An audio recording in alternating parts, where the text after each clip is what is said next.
भाकरी आपण करणार आहोत 2-3.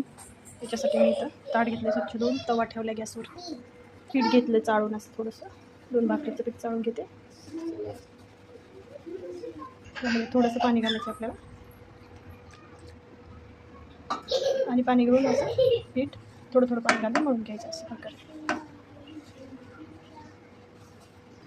तर अशा प्रकारे इथं मी 2 भाकरीचं पीठ मळून घेतलेलं आहे. आणि छोटीशी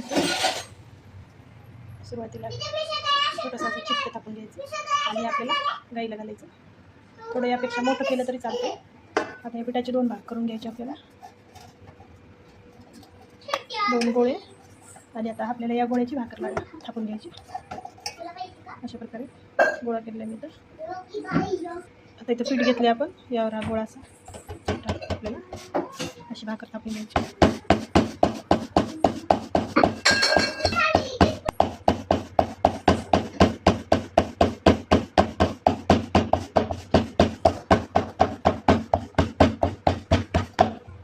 अशा प्रकारे मी इथं भाकर थापून घेतलेली आहे. आपली छोटीशी भाकर बनवलेली आहे, एकदम छोटी. आपल्याला गॅसवरती जेवण द्यायचं असं आणि नंतर आपण गाईला देणार. तरी भाकर आता आपण यात व्यवस्थित शेकून घेऊयात. तर अशा प्रकारे इथं भाकर अशी टाकून घेतली आपण. आणि याला आता पाणी लावायचं आपल्याला. पाणी लावून याला पटकन लगेच आपल्याला उलटून घ्यायची भाकर.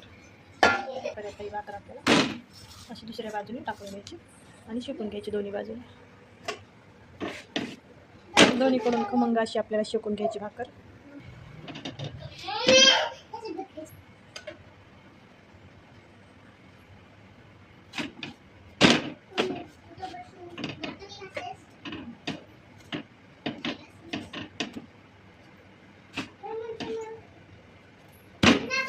अशा प्रकारे आपण छान अशी खमंग अशी भाकरी भाजून घ्यायची ज्वारीची. आणि मग काय, गरम गरम भाकर कुठल्याही भाजीसोबत खा, एकदम खमंग आणि टेस्टी छान लागते. असे चवदार कितीतरी. अशा प्रकारे आपली भाकर तयार झालेली आहे. आणि दुसरी भाकर आपण शिकून घेणार आहोत. तर आजचा व्हिडिओ तुम्हाला आवडला तर व्हिडिओला लाईक करा, चॅनलला सबस्क्राईब करा. व्हिडिओ पाहिल्याबद्दल खूप खूप धन्यवाद. थँक्यू.